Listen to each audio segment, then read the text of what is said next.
Hello, and welcome everyone to our literary program today. My name is Isabel Rosenthal, and I'm the Public Programs Associate at the Skirball Cultural Center in Los Angeles. For those of you who may not be familiar with us, we are a museum and cultural center deeply inspired by the American democratic ideals of freedom, justice, and equality, and we are guided by the Jewish tradition of welcoming all.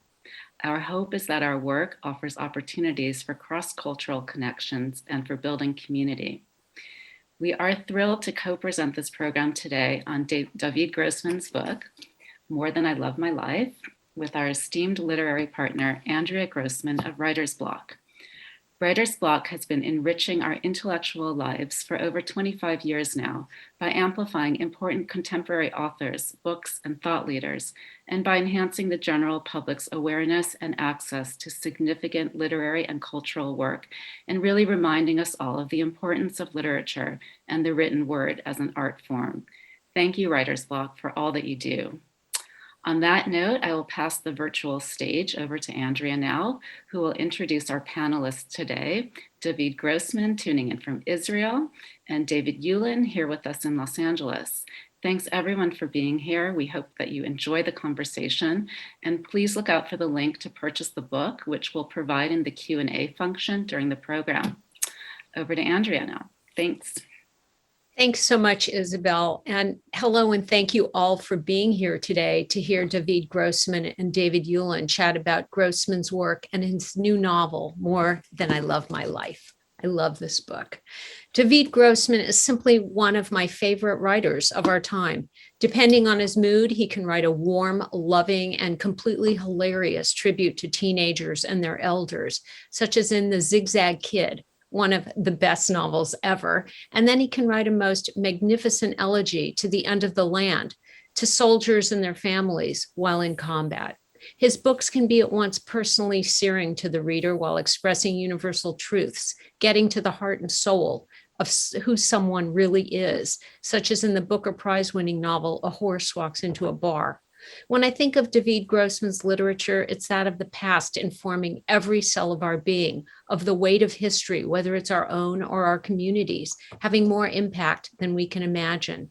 In his new novel, A Family Saga, More Than I Love My Life, three women of three generations go on a pilgrimage of sorts to the past to try to heal their relationships. History does repeat itself on intimate and larger scales. This novel is mesmerizing, so beautiful, heart-piercing, and filled with hope for the future. As in any David Grossman story, the hairpin curves and swerves can offer momentary relief or not. And as in any David Grossman story, don't expect it to leave your consciousness for a long time. Go to our website, either writersblockpresents.com or skirball.org, and find the link to Chevalier's books to get your copies. David has signed a limited number of book plates. David Ulin is an editor, an anthologist, and an author. His many books, such as The Lost Art of Reading, Sidewalking, and The Myth of Solid Ground, as well as its anthologies of Los Angeles literature, are markers for me that help to define life in this most dynamic city of Los Angeles. You'll have questions, and you can send us those via the Q&A button at the bottom of your screen. It's my great pleasure to introduce David Grossman and David Ulin. Hello, everybody. Welcome. Thank you, Andrea, and thank you, Isabel. Thanks to Writer's Block and the Skirball, and thanks to all of you for being here. And thank you primarily to David Grossman, who I'm very honored to be on this virtual stage with today to discuss More Than I Love My Life and some other things. Just a quick, what we're going to do is we will talk probably till about 12:45 or thereabouts, and then we will open it up to questions. You can put those questions in the Q&A, and we will, and I'll ask them once we shift over to that part of the program. We're going to also do a very brief reading in a few minutes, but we want to start with a couple of questions, and that reading will be both in English. I'll do the English reading, and David will read in Hebrew from the very beginning of the novel. But I want to start with a couple of general questions, David. I wonder if we can talk a little bit about the inspiration and the genesis of this book. It's somewhat different than the genesis of your other novels in the sense that it is based fairly closely, but also takes imaginative liberties with a story of an actual family of Eva Punic Nahir, who was a Hungarian partisan, and then I mean, I'll let you start with it, but I'm curious if you can just sort of set us up a little bit in terms of the kind of origin story of this novel and how you came upon it and how you decided to write it as fiction. First, good evening. It's evening here. Andrea, Isabel, David, good to see you. Good to be again in Skirball. The story originated when a woman called me some years ago, and she had some remarks regarding an article I wrote in Haaretz paper. And I was caught by her special accent. It was a mixture of Serbian, Croatian, Hungarian, and Hebrew. And I asked her about her origins, and she started to tell me the most fascinating story about her childhood in the city of Čakovec. She was a daughter to a well-to-do Jewish family. And at a certain point of the story, she stopped and she said, "But what do I do? What am I doing, burdening you with my boring story?" And at the same breath, she said, "May I call you later in the future sometime to continue the story?" And I said, "Yes, please do." And sure, she did. And I happily heard the continuity of the story. And then again, she stopped at the most pivotal moment and said, "May I call you sometime in the future?" And I already realized her method, the Scheherazade method, to cut in the most suspenseful place. And we started to talk. And she started to tell me her story, which was a tough, extreme story.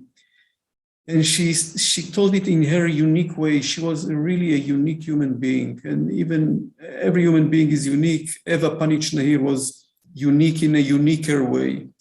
And we got close and we argued a lot. And I started to write her down, to write her stories. And she started to ask, "Am I going to write a book about her?" And I said, "Yes, maybe. I cannot promise, because usually I don't know if I will write something. It has to burst from me or really to take me sometimes against my will. It should be inevitable." That's I think, the way to describe it.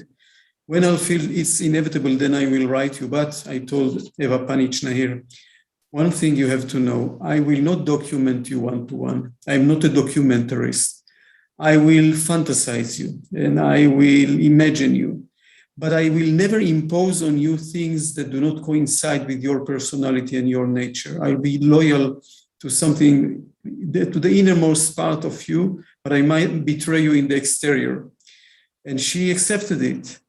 And I wrote this story, unfortunately, only after she died, because there were other books that I had to write them. It was The Horse Walks into a Barren, Falling Out of Time. And you were right, David, about the difficulty or the complexity of writing about a real human being, a flesh and blood, a concrete person. How do you do it? You all the time betray this person. Because maybe, when we stand in front of the mirror in the morning, we look at a slight angle so it will flatter us. But if a writer writes about a person, a man or a woman, well, not necessarily this will be a flirting book, but she was a person that I'm sure had she read it, she wouldn't like any attempt of me to beautify her. She will become very suspicious at me. She had a very poignant look at herself, at her weaknesses, at her greatness. She knew it all. And I learned from her, and I wrote, I hope I wrote in her spirit. Did it ever occur to you, or as you were thinking about the book, I love this idea of the book has to be inevitable. I completely agree with that. I feel like I always tell students that if there's a way for you not to write it, don't write it, because it's not burning enough for you to have to sit down and do it. But I'm wondering, did you know all along, if you were going to write the book, that you would do it as fiction? I mean, you are also have written a lot of accomplished journalism. Did it ever occur to you to possibly write it as a kind of nonfiction portrait or non-fictional portrait of her? I'm very curious about the decision to write it as a novel. There were some weeks, I think, in the beginning of the writing that I was tempted to explore this option, to write a documentary. but I so much love writing fiction, and writing fiction allows me to bring in new characters and new ways of talking, of thinking, new sense of humor. And the energy of inventing something is so strong in me. While when you document the world is already there. So of course it is there, but when we write about the world, the words that we choose, the nuances, the shades, recreate it. It's never only an act of documentation. There is always a dimension of creativity in it. But when you allow yourself to write a whole thing that is totally fiction, then the situation is different. The relationship between me and the book is different. I write the book, but in a way the book writes me. The book suggests all kind of dimensions in me that I was not aware of. And all in all, the totality of inventing a whole new world is something that I don't know such a pleasure from any other part in life, because when we invent a story, even if it exists, but we reinvent it, recreate it, we are so totally responsible for everything that happens there. I think we don't know the feeling of such totality from any other part of our life. And when we write, then the whole world is on us to conclude. And as I said, there is such sweetness in creating a whole new world that will act in a natural, harmonious way, even without our intervention. This magical moment when after a year or 2 or 5 of writing, that you can step back from the book that you are writing and you see how it works alone, how it works because of its energy, because of its inner validity, because of inner rhythm, that there is a melody that is special to this book, you know, because you are a writer too, and you know that every book has a melody of its own. And suddenly you step back and you see and you hear, and here it is, a book in the world, and now you send it to other people, and you just hope that they will treat him well, that they will love him for the right reasons and hate him for the right reasons, and not the other way around. Yeah, it's an organic thing. It's not just the process that's organic, but the book itself as an artifact, I suppose. It's an organic thing. It takes. As you're writing, over the course of however many years it takes to write the book, all of the life that you're living, all of the things that you're seeing and experiencing, kind of have a way of working their way into the story. Is that your experience of it? Definitely. If in the beginning I do not necessarily understand, why do I have to write this story? Why this story sticks to me? Why doesn't it go to other writers? And then slowly, if I'm loyal to this story, I understand how much it is relevant to me, to my life, and how much it is mine. Yeah. So I want to ask one more question, and then we'll do the reading, and then we'll come back and talk in more detail. But the only other thing I want to just address at the top is, in this story too, because it's not just Eva's story, but her daughter, who is also the basis for a character in the novel, and who you talked to and had to sort of live with the idea that this book was being created. You said that, you know, Eva was dead by the time the book was written, but was there any kind of anxiety or potential, I don't know how to put it exactly, was there any concern about how her daughter, Tiana, would respond, or was she on board equally the whole time as her mother was? Not equally, but I met her. We spent some days, and I wrote her version of the story of her life. And I told her my line of story. Parts of it she accepted, parts she didn't accept. But as she said, I'm an artist, and I was given the license to write as I want. And when she read the book, I will not tell her reactions because it's her privacy, but I can tell you I was very happy. And I didn't feel that I mistreated not her mother, not herself, and not the story. No, I agree. I mean, I think these characters are so rich and complicated, and there are ways in which I understand their behavior. I don't agree with every decision that they make. There are times where their decisions make me angry. There are times that their choices are just are tragic. And I think that the fact that they're not easy to box up and pin down makes them fully realized and three-dimensional, as I suspect the women are in life. Yes, you said it. I mean, definitely. So we're going to read the opening couple of pages of the book. I'm going to start just because we thought it would be easier to read in English first. And then when I'm done, David will read the same pages in Hebrew. So this is how the book begins. Raphael was 15 years old when his mother died and put him out of her misery. Rain poured down on the mourners huddled under umbrellas in the small kibbutz cemetery. Tuvia, Raphael's father, sobbed bitterly. He had cared for his wife devotedly for years and now looked lost and bereft. Raphael, wearing shorts, stood apart from the others and pulled the hood of his sweatshirt over his eyes so that no one would know he wasn't crying. He thought, now that she's dead, she can see all the things I thought of her. That was the winter of 1962. A year later, his mother met Vera Novak, who had come to Israel from Yugoslavia, and they became a couple. Vera had arrived with her only daughter, Nina, a tall, fair-haired girl of 17, whose long face, which was pale and very beautiful, showed almost no expression. The boys in Raphael's class called Nina Sphinx. They would sneak behind her and mimic her gait, the way she hugged her body and stared ahead vacantly. When she once caught two kids imitating her, she simply pummeled them bloody. They'd never seen such fighting on the kibbutz. It was hard to believe how much ferocious strength she had in her thin arms and legs. Rumors started flying. They said that while her mother was a political prisoner in the Gulag, little Nina had lived on the streets. The streets, they said with a meaningful look. They said that in Belgrade, she joined a gang of feral kids who kidnapped children for ransom. That's what they said. People say things. The fight, as well as other incidents and rumors, failed to pierce the fog in which Raphael lived after his mother's death. For months, he was in a self-induced coma. Twice a day, morning and evening, he took a powerful sleeping pill from his mother's medicine cabinet. He didn't even notice Nina when he occasionally ran into her around the kibbutz. But one evening, about 6 months after his mother died, he was taking a shortcut through the avocado orchard to the gymnasium when Nina came toward him. She walked with her head bowed, hugging herself as if everything around her was cold. Raphael stopped, tensing up for the reasons he did not understand. Nina was in her own world and did not notice him. He saw the way she moved.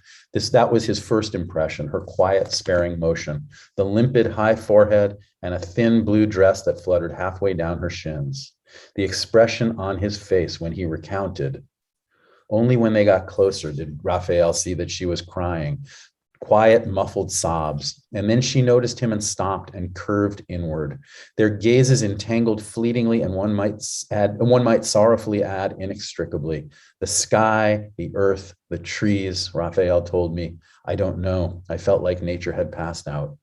Nina was the first to recover. She gave an angry puff and hurried away. He had time to glimpse her face, which had instantly shed all expression, and something inside him coursed toward her. He held out his hand after her.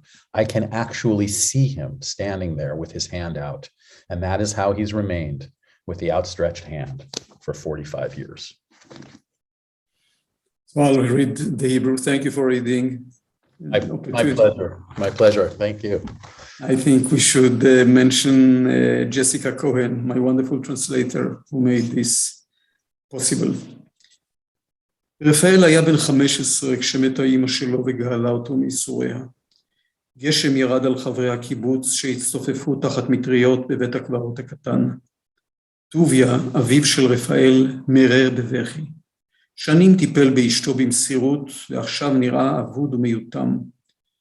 רפאל, במכנסיים קצרים, עמד נבדל מהאחרים, כיסה את ראשו ואת עיניו בקפוצ'ון, שלא יראו שהוא לא בוכה. הוא חשב, עכשיו שהיא מתה, היא יכולה לראות את כל הדברים שחשבתי עליה. זה היה בחורף 1962. אחרי שנה פגש אבא שלו את ורה נובק, שבאה לארץ מיוגוסלביה, והם התחילו לחיות כמו זוג. ורה הגיעה לישראל עם ביתה היחידה, נינה, נערה בת 17, גבוהה ובהירת שיער, שבפנים הארוכות שלה, שהיו חברות ויפות מאוד, כמעט לא הייתה הבעה. נערים בכיתה של רפאל קראו לנינה ספינקס, היו מתגנבים מאחוריה ומחקים אותה בהליכתה, מחבקת את גופה בזרועותיה ובוהה במבט חלול. הייתה פעם שהיא תפסה שני חבר'ה שחיכו אותה ופשוט פוצצה להם את הפרצוף. מכות כאלה עוד לא ראו בקיבוץ. היה קשה להאמין כמה כוח ופראות היו לה בזרועות וברגליים הדקות שלה. התחילו לרוץ שמועות.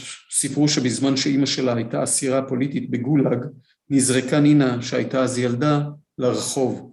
אמרו לרחוב והוסיפו מבט רב משמעות. סיפרו שהצטרפה בבלגרד לכנופיה של ילדי פרא שחטפה ילדים כדי לקבל כופר. סיפרו, אנשים מדברים.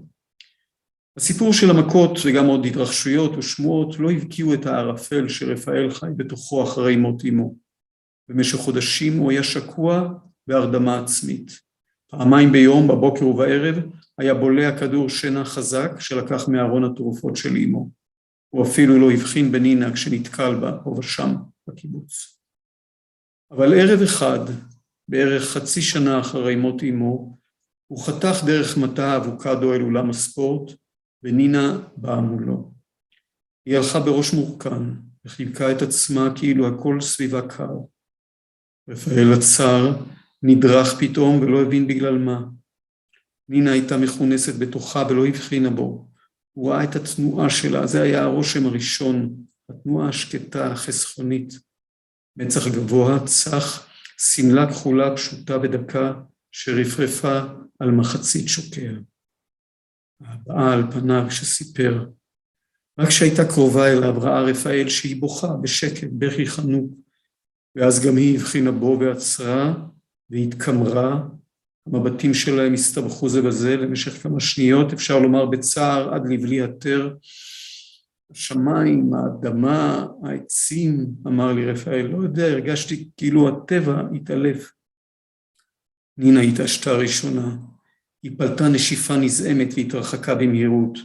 הוא עוד הספיק להעיף מבט בפנים שלה שבין רגע התקלפו שוב מכל הבאה, ומה שהוא גאה בו אליה, הוא הושיט יד אחריה, אני ממש יכולה לראות אותו, עומד שם עם היד, וככה הוא גם נשאר עם היד שלוחה, 45 שנה. Thank you. It was beautiful to hear it in the original. I really appreciate that. So I want to ask you, one of the things that's really interesting about that passage to me is the way that it kind of sneakily introduces the first person narrator. The book starts out almost as if it's a third person narration, and then we get in those little subtle references, Raphael, that he told me.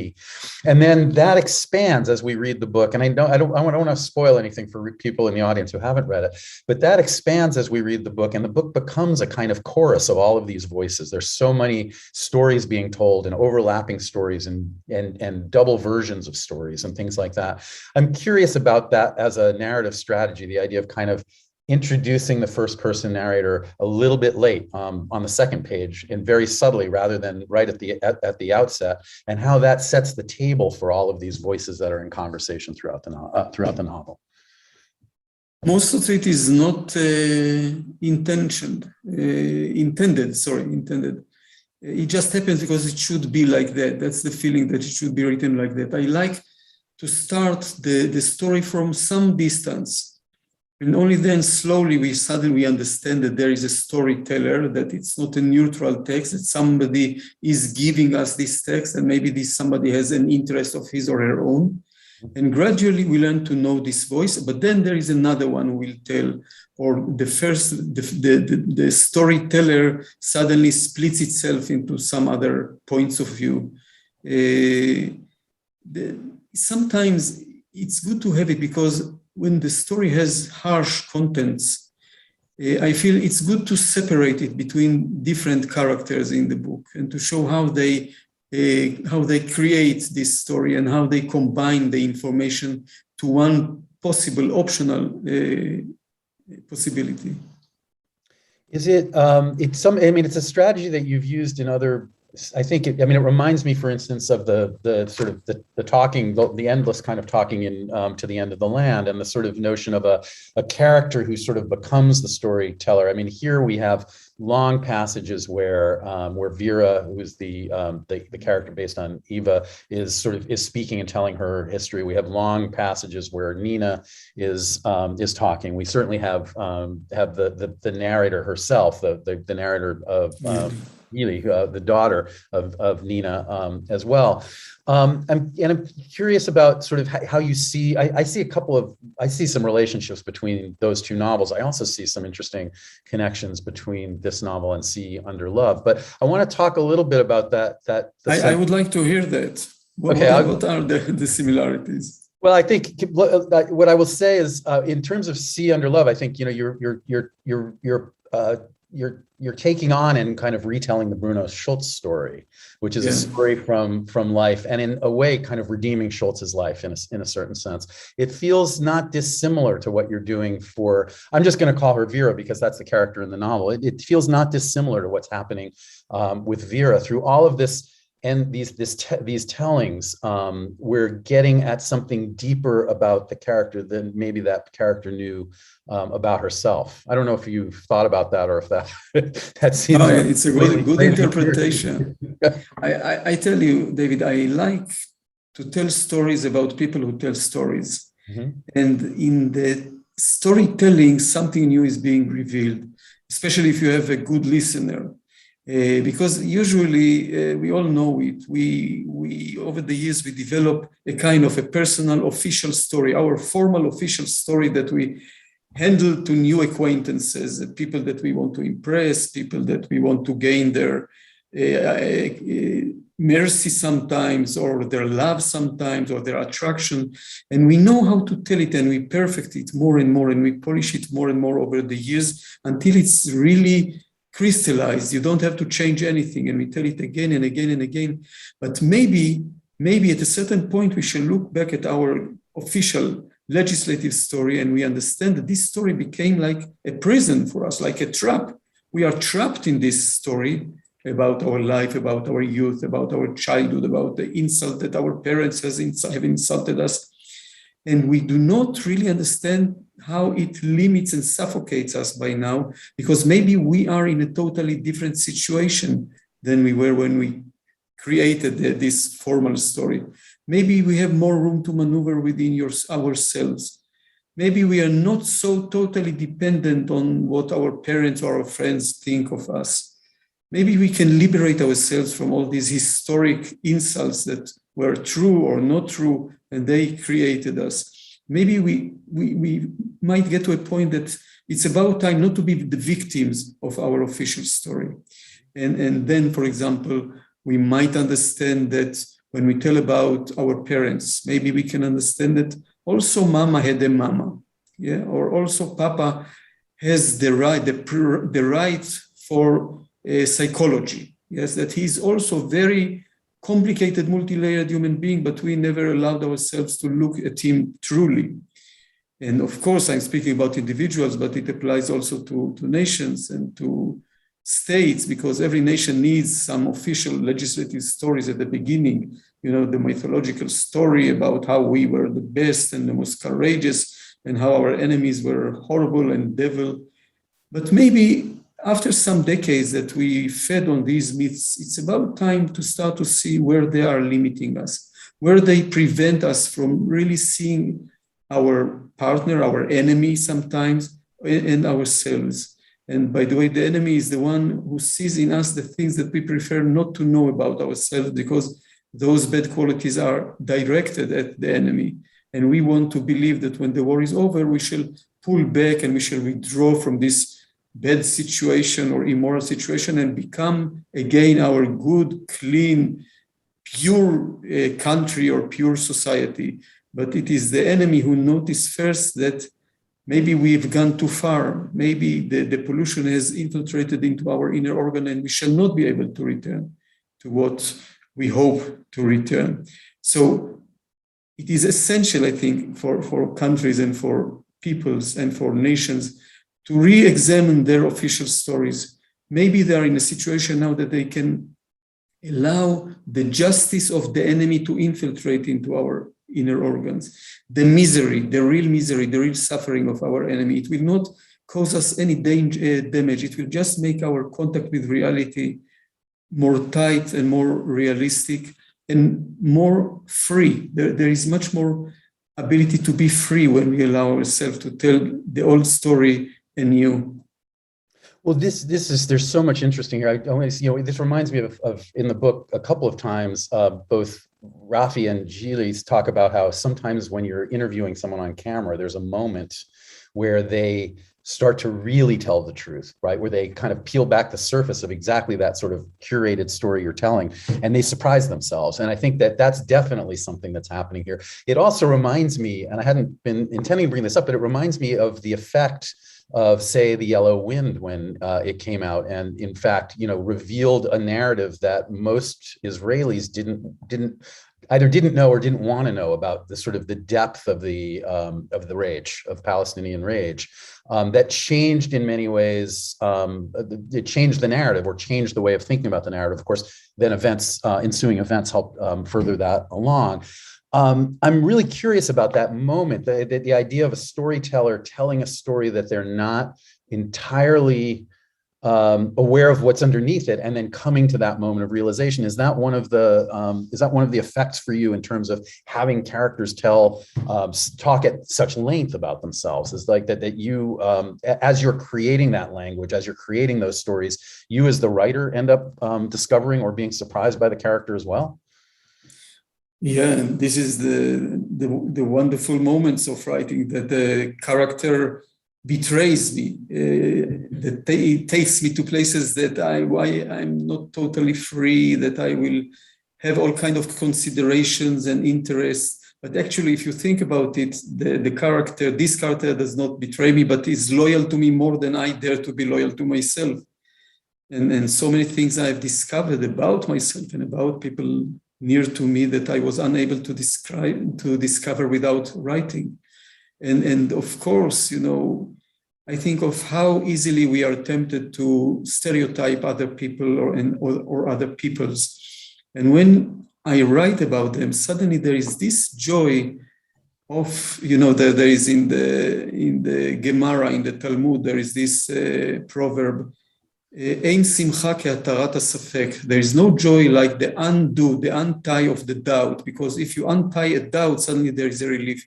But I say there is no joy like the undoing or untying of a stereotype, because suddenly a person that you trapped or imprisoned in the stereotype, suddenly it bereft itself and nuances itself. And suddenly you see a whole human being with all the layers, with all the inner contradiction of human being, and you can really enjoy almost physically the wealth of options, the wealth of roads that are open to you in a place that you felt blocked beforehand. This was one of the major the major feeling for me when I wrote The Yellow Wind, going into the place that usually Israelis never went to go into the occupied territories and to be exposed to everything that happens there, to be exposed to the Israeli brutality and cruelty sometimes, to be exposed to the misery that we cause them and they cause us, there is the Palestinians, and to understand that until now I spoke in false words when I tried to describe this reality, because I spoke in the language that were provided for me by the authorities, the government, the courts, the media, my own fears. All of them created the whole dictionary. Now, I will make it more complicated. At that time, when I wrote The Yellow Wind, I was the anchorman of the main news magazine in Israel. I was the guy who used to awaken the Israelis every day at 6, 7 o'clock, hammering on their heads, wake up, guys, we have wonderful bad news for you. I sometimes thought that what we had for one morning was enough for Holland or Denmark for a century. And in a way, when I worked in the radio, there was a special dictionary of words that you were not allowed to say, like occupation. It was forbidden. Or there was very special cunning technique of describing things that were uneasy for us, like during disturbances, a local youngster had been killed. Now, every word in this sentence is a lie, because disturbances, as if there is a kind of an order in an occupied people.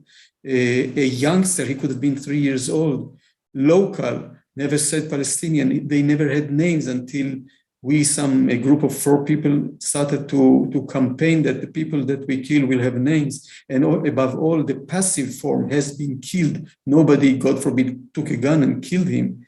So suddenly I went to a place that was much more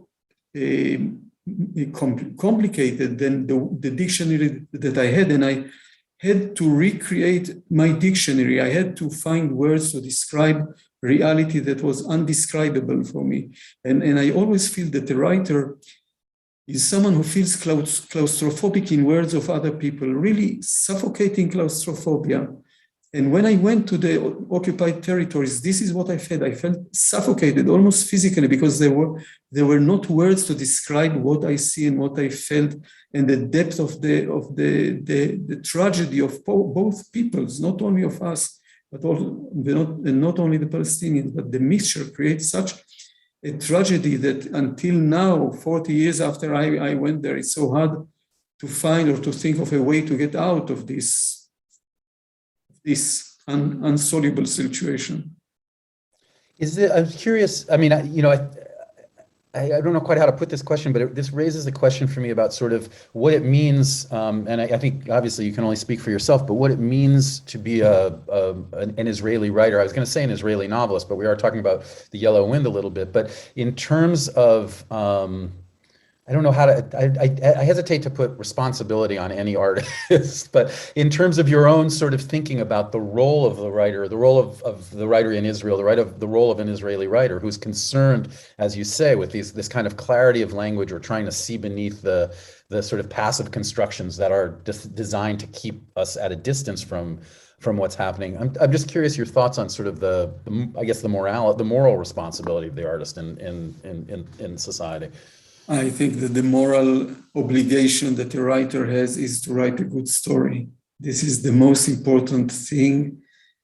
All the rest are circumstances.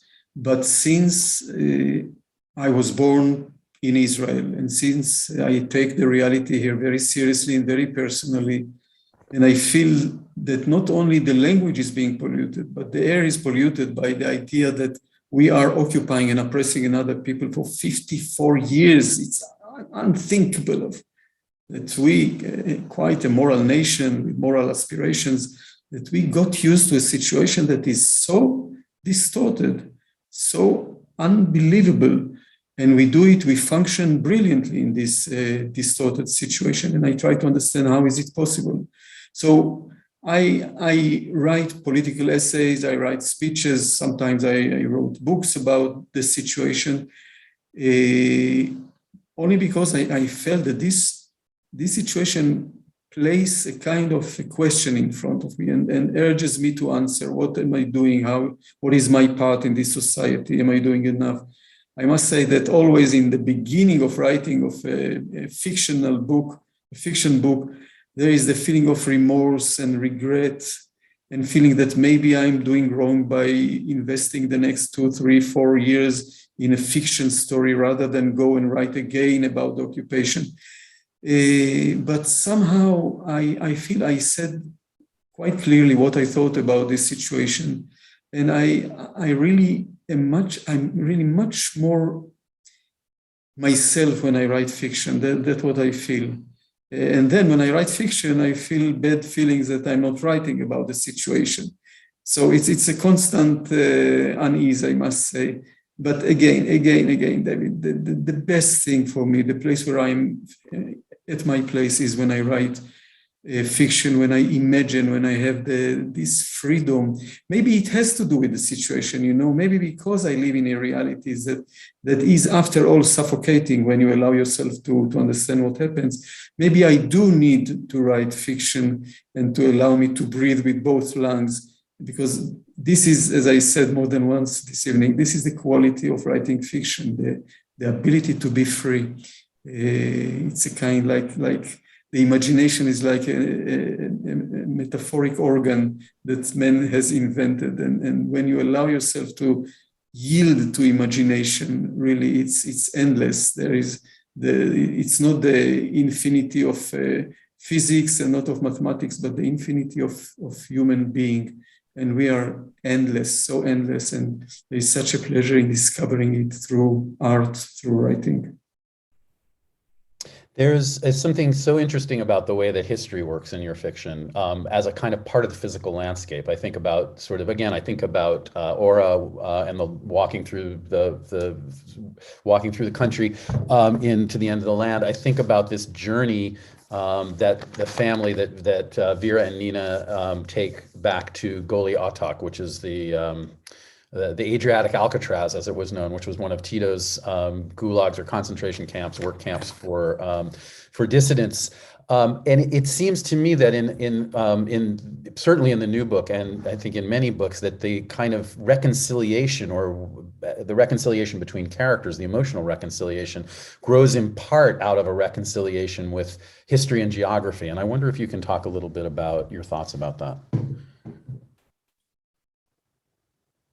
I wrote several books. Well, first of all, most of my books took place in Israel, because this is reality I know and I feel at home, even when I do not feel at home. And I wish it will be a home. But actually, even now when I wrote about Goli Otok, about the regime of Tito, about dictatorship, I feel that the mechanisms of arbitrariness are the same in different countries, in different histories, in different stories. But the evil that and the brutality that regimes can provide are almost always the same.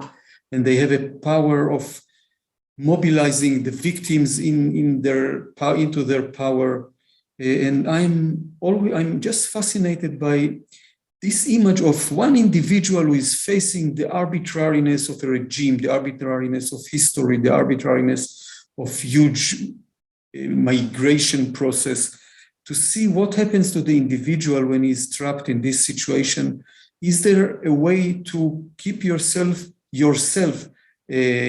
while you are there, while you are swept by history? I remember when I was writing Sea and the Love, I had two questions that I asked myself. Had I been there as a Jew, how would I have reacted? And had I been there as one of the Nazis, how would I have reacted? How a normal human being becomes a Nazi, becomes a monster even. What do you have to erase in yourself in order to be able to erase others, and huge magnitude of numbers of people? And also I wanted to know, had I been as a Jew, has I been during this time, the time of the Shoah, how would I have maintained my individuality, my idiosyncrasy in a reality that was all intended in order to erase uniqueness and idiosyncrasy? People did not have names. They were reduced to the lower level of flesh and blood, numbers tattooed on their arms. People had no friends, no secrets, no intimacy, no talents. What did I have to place in front of such obliteration of myself as a human being? What do I have to keep me alive as a human being? Now I know the answer. I know the answer because for me it is writing. The thing I hope that, I don't know if I would have had the power or the energy to write in such horrible situations, but I think of someone that I really look up to, Primo Levi, who was able to do things like that.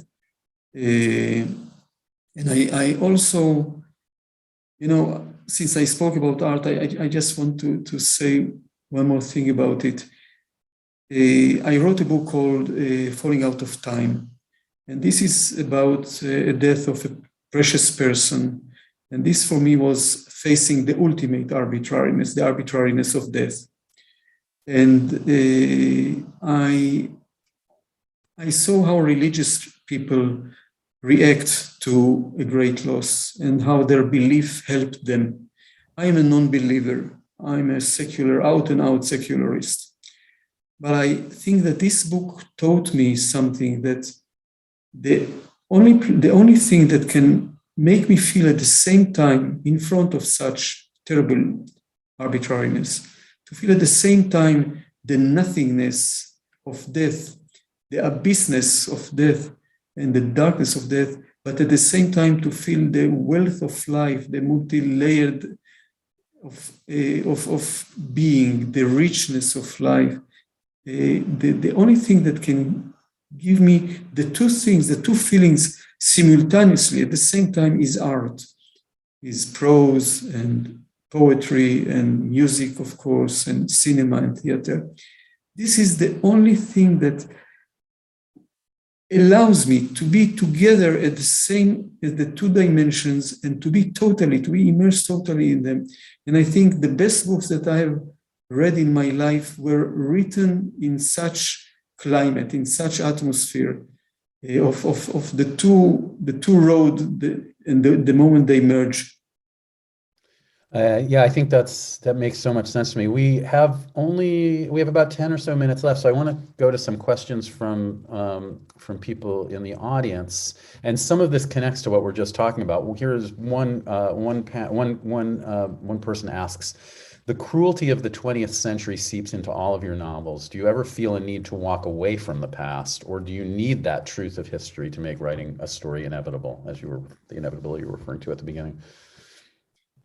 Well, I think that in my children books, and I wrote something, I think 19 or 20 children books, there is a feeling of comfort and solace and hope.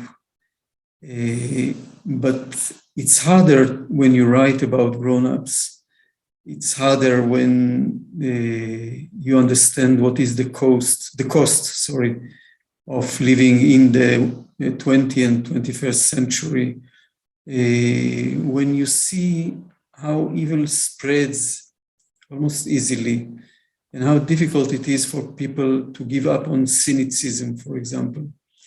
But I also, I'm very harsh with myself, but I must say that also in books that talk about harsh realities, because I try to portray my characters as human beings, they also have humor and they have irony, and of course they have passion. And I love these places when suddenly the surface of the arbitrary, tough reality is broken, and suddenly there is a flow of love, of sexuality, of sensuality, of passion, like in this book, by the way. Here's another question from someone in the audience. Vera's story is so powerful and painful. Were you ever tempted to give the book a different ending, one that sort of mitigated some of? I guess it does have a kind of, I don't know if I'd call it an optimistic ending but this person, different ending, a less optimistic ending, let's say a less conciliatory or reconciling ending. Well, first, when I'm writing a book, I never know what the end will be until I am very close to the end of it. Because I feel that if I know the end, I will be more subjugated to this end, towards this purpose. And therefore, I allow myself to know the end only when I'm very, very close, especially with such a book, with More Than I Love My Life, that has the option of many endings. And I like it. I like that the book radiates different options, different scenarios, and that even after we have read it and read the ending of it, still the other options continue to flicker in our minds, in our heart.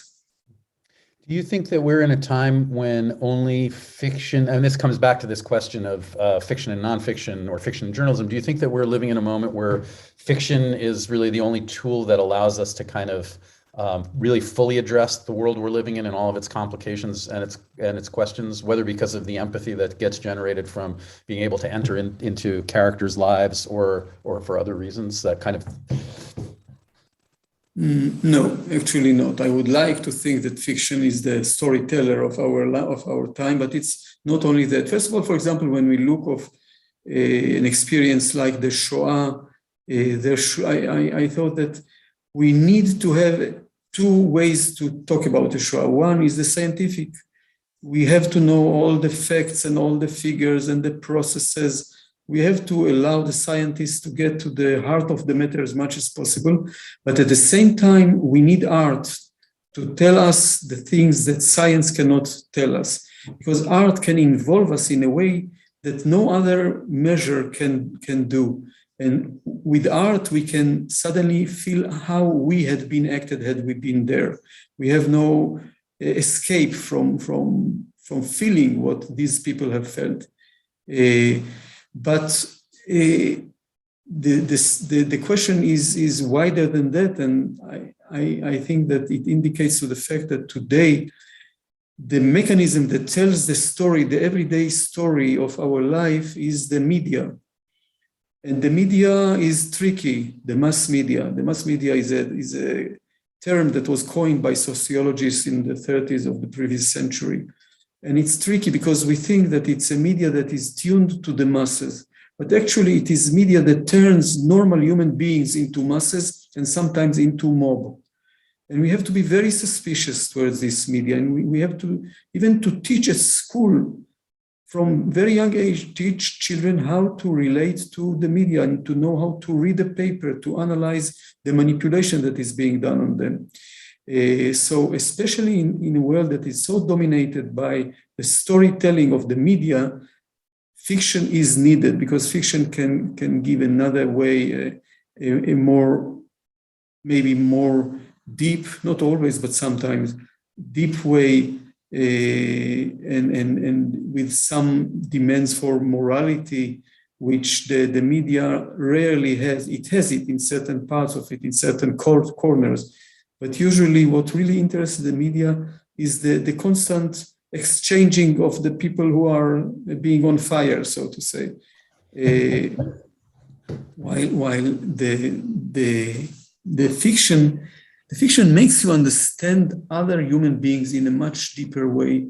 You allow yourself to be invaded by people whom you don't know, and you are able to be yourself, but you consist of many other people. This is, I think, what we feel. And also, when tens of millions of people are watching the mass media, watching something on television, they become the same. They are glued together. While when you read a book, even if 100 people are reading the same book, each one of them reads the book differently, or may I say, the book reads them differently.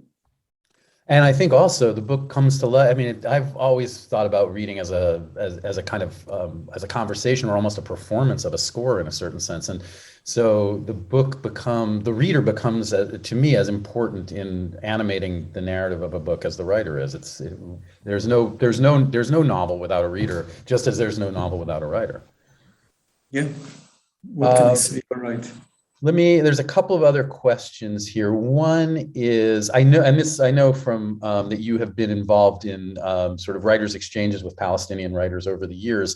One of the audience members asks, is there a Palestinian David Grossman trying to deal with the situation? And if so, who is it? And is their work available in English translation? Well, I can think of, first of all, of Elias Khoury, who is a Lebanese but with Palestinian origins, and he writes in the most moving way that I have read about the conflicts, also about us, the Israelis, and he writes in a totally non-stereotypical way. He's open, he's sensitive, he's nuanced, and he is a wonderful storyteller. And as long as we're on the subject of translation, someone says, I would love to have a second interview with the translator, Jessica Cohen, and then asks, by the way, there's a new movement to have the translator's name on the cover. I wonder if David Grossman's publisher has considered doing this. But I don't know if you know the answer to that question, but I definitely am curious about, your sense. We read from the book, both in the original and in a translated version. And I'm curious about your thoughts on being translated and translation as another kind of part of that conversation. It seems to me that, as we read the English language of this book, we're reading your book, but we're also reading Jessica's version of your book in a certain sense. And I wonder if you can. And I'm sorry. Andrea Grossman's asking if you can repeat the name of the Lebanese author that you mentioned. Elias Khoury. Yeah, Koury, right? Yeah. Yes. So I'm curious about your sense of that of the book. The translation. I guess the sort of the metaphysics of translation, let's say. It is metaphysical, and it's such a mystery. How does it work? Because, I write a sentence that echoes the Bible, for example. It's very natural for an Israeli writer. The Bible is very present in our everyday life. So, and Jessica translated to English, but what meaning does it have in English? And how can she catch together both the Bible intuitions of my sentence and the English one, and how she fits it into the right era in history? It's so complicated. So I did something unusual. In the last 3 novels, I gathered my translators, many of them, into a place, twice into a place that's called Strahlen. It's a little German city or town on the Dutch border. And in the last book, I gathered them in a little town called Sisak in Croatia. And we worked together for 7 days. I read them the whole story from A to Z in Hebrew. They all speak Hebrew. They're all translators. We made them sit one next to the other in terms of sister languages. The Romanian near the Slovakia, near the Czech, the Dutch near the German, the Norwegian near the Swedish. And I would read a paragraph and then I would pause. And then they started to whisper, to consult among themselves, which is the best solution for this or that word or this or that expression or idiom. And it was really great. For 1 week, we did only spiritual thing without any real foreseeable interest, just for the sake of precision. And there is such a pleasure in doing something precise and delicate in a thick world. You feel more pure after that. And of course, you see the dynamic between the different personalities of the translators, but also the personalities of the language. There were some times that some translators thought that a phrase is too emotional, it's almost kitsch. And immediately the Italian and the Catalan and the Spanish jumped on this translator and said, no, it's not kitsch, it's just exact emotion that we want to have it, just the exact temperature. Or for example, when I realized that in certain languages, there are 3 words for the situation of the fetus during the time of the pregnancy. In Hebrew, you have only 1 word, ubar. From fertilization till birth, it's ubar. But in some other languages, it's 3 different names. So all this game and even flirting of the languages with each other, it was wonderful. And I intend to do it with every new book of mine. I love this idea because it really does make that individual act of writing, or it brings active collaboration into the act of presenting the book in other languages. I think that's amazing. We're out of time. I really thank you so much for this conversation, David. It's been a real delight to talk with you today. And thank you. The same for me, David. Thank you for your question. Thank you for the conversation we had. I thank you for the conversation as well. And I'm going to bring Isabel back in to sort of take us out. Thank you. Thank you, David. Thank you, David. What a meaningful conversation. Thank you again to all of you out there in the audience for spending part of your Sunday with us. And especially to our panelists. A special thanks to Writer's Bloc for your collaboration. Everyone, please have a look at our website at skirball.org to check out all of our offerings, both live and as well as virtual. We are indeed open again and welcoming visitors to campus, so we hope to see you all again soon. And please don't forget to buy your copy of the book. Thank you again, everybody, and have a great afternoon. Thank you. Good night. For me, it's good night. Bye. Ciao, ciao. Good night. Thank you. All right.